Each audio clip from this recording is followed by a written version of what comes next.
Welcome to the Blue Cafe. We offer stories of infidelity, betrayal, and redemption. Please like and subscribe. Cheers. Now, on to today's story. What goes through a cheater's mind during the affair? Please read. Advice. Cheaters are idiots. There are something not right in their brains. What hurts the betrayed spouse the most is the lying and gaslighting. If a cheater just says, "Yes, I'm sorry I cheated on you, you were a great person, I messed up," the betrayed spouse can at least have some closure.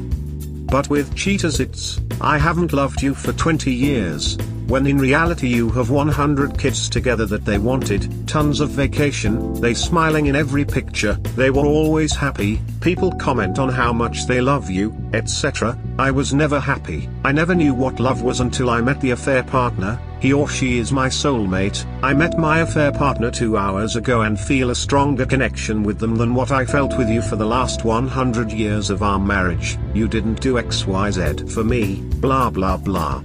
This is what really messes with the betrayed spouse because they start believing the lies and try to make sense of it for years to come. Here is the joke, there are no logic, making sense of a cheater's decision is a waste of time, they will lie through their teeth to avoid taking blame. Suddenly, even the way you made their coffee was horrible and they had to suffer for years drinking your shit coffee.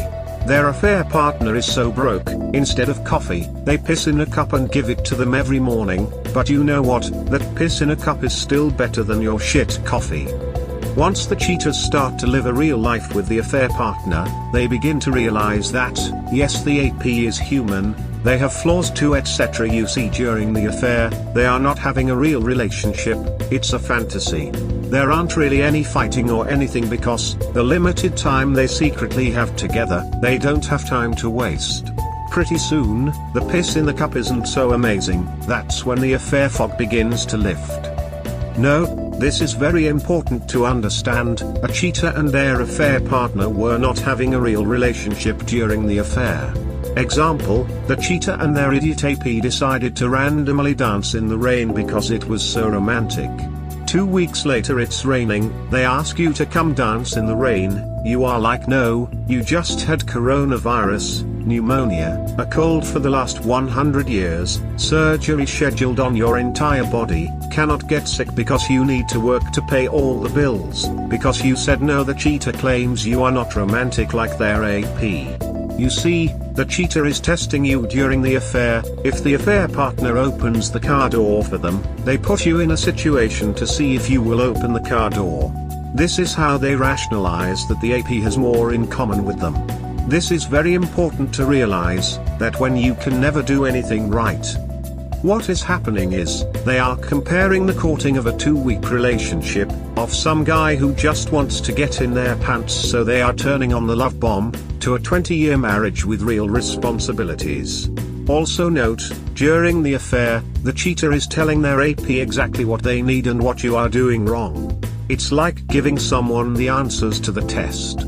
Example, he never texts me good morning, well the affair partner will now text the cheater good morning and the cheater will think, OMG, you understand me. I told you that and you immediately do it. I couldn't get my spouse for the last 20 years to text me good morning. The AP have such an easy time, they need to just do exactly what the cheater is telling they you are not doing. This is why cheaters get deep into affair fog so quickly, that's why they use works like my AP is my soulmate, true love, I cannot live another day without them, etc.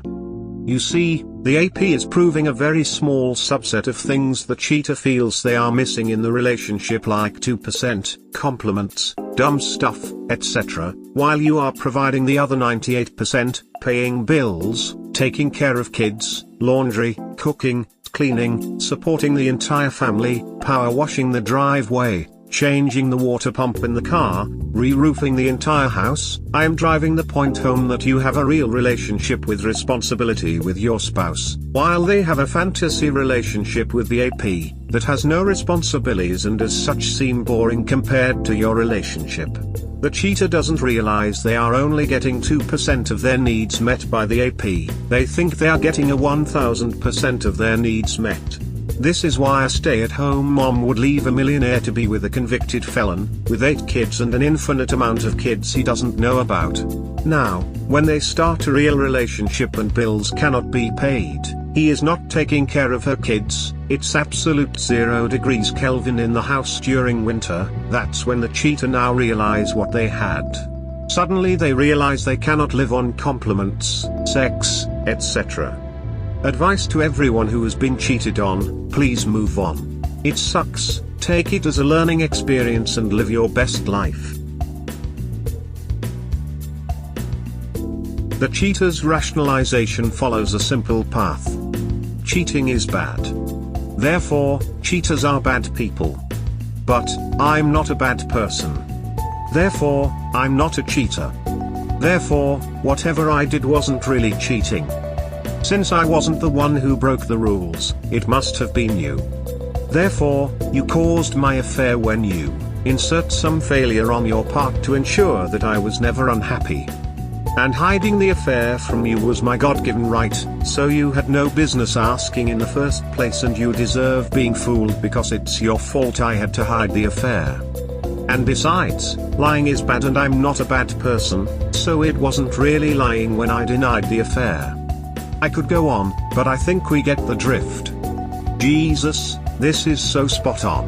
That's why all the normal ups and downs you had in the relationship, and everyone's relationship, becomes a mountain. Remember that one time you picked me up 1 second late from the airport. It's because you didn't love me blah blah blah, after watching a TV show and the person arrived 15 minutes early to the airport to pick up their spouse. This is one of the best posts I've ever read. Everything the cheater gives up, just to chase that thrill or 2% as you say. Especially when kids are involved, you're going to lose time with your kids when divorce happens. Maybe they just think they'll never get caught, that they're too smart and you're an idiot. What a shame, especially when they are too cowardly to show any morals or honesty throughout until evidence is shown. The oddly specific examples in your prose made this all the more enjoyable. Nice write-up. Spot on and a good reminder for betrayed people wrestling with comparisons. Yep, spot on. It's not real life, it has none of the pressures and mundane concerns of life. To put it simply, what goes on in their mind? Me. Grown adults in a child's body. Honestly, I think you got the nail on the head just by saying that cheaters can't find happiness. Cheating always boils down to a perfect storm of unable to feel happiness or fulfillment in general. Escapism, coping tendencies, poor impulse control, inability to handle shame, hence denial, lies, not thinking about XYZ, compulsive lying. This is what creates cheating. It always does. Either that, or I'm really unlucky and have been cheated on by 4 people where the root cause has been oddly specific. Lamau. Point is, unless they can admit something inside them is very seriously broken, and that they need therapy to address the constant thrill-seeking and inability to find enjoyment in themselves and day-to-day lives, like their long-term relationships, they will never stop cheating, they will never stop being miserable and resentful. Yes, they don't think very emotional. They have a deep-rooted problem. Instead of doing the work to face their demons and once and for all fix themselves, they would rather blame everyone else. Very broken people. Cheaters always blame the person they cheated on, because they want to be the victim and they never want to appear like they are the bad guy. It's always someone else's fault. Yes, never ever admit fault. No one can make you cheat. Never ever let a cheater blame you. Needed to read this. I've been wanting closure, but I realize I'm never really gonna get it and it's not worth it. There will just be more lies and mistruths. They will never give closure. The only closure from a cheater is the admission that they cheated. You and I know they will never admit that. There is never a reason to cheat. This is one of the best posts I've ever read. We have to remind yourself that they didn't leave for someone better, they left because they felt so low beside us, so they took someone lower than them to feed their ego. And like you said, it's easy for them to fantasize on someone new. Well, it's new, honeymoon phase, and they talk to the AP about their relationship problems instead of talking to us. And AP knows what to say to make them want to leave us. Both are cowards, immature and weak. For example, I'm super mature, I manage my money, I'm honest, loyal, mentally stable, a great communicator, I have plans for the future, I'm in university, etc. My ex left for a girl who's the same age as me, 23. She doesn't even have her high school diploma, not judging on that, school isn't for everyone, but she does absolutely nothing of her life. She has 3 kids and cheated on the father of her kids with my ex. She takes drugs and encourages my ex to do so, is 14 years old in mental age, a big manipulator and really not a good person. My ex's friend told her, super immature, isn't stable at all emotionally. Just the biggest loser you've ever seen. And my ex left for that. I'll never get it.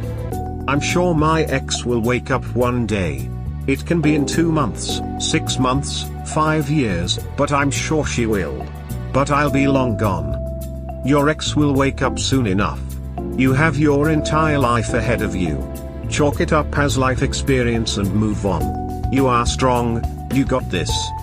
I think cheaters don't take things as seriously, therefore are immature, selfish and impulsive. They are immoral, but most of the time have no idea of that. They are extremely vapid and entitled people, sort of like children in adult bodies. They are living in the moment.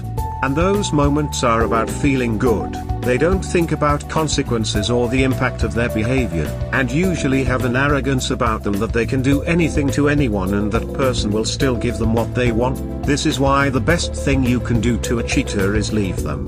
It might help them see their behavior and change it. I could not have said it better. They do not think long term. Yes, the best thing to do is to give them the gift of goodbye. We hope you have enjoyed today's episode. Please comment, like and subscribe. Cheers. Have a wonderful day or night.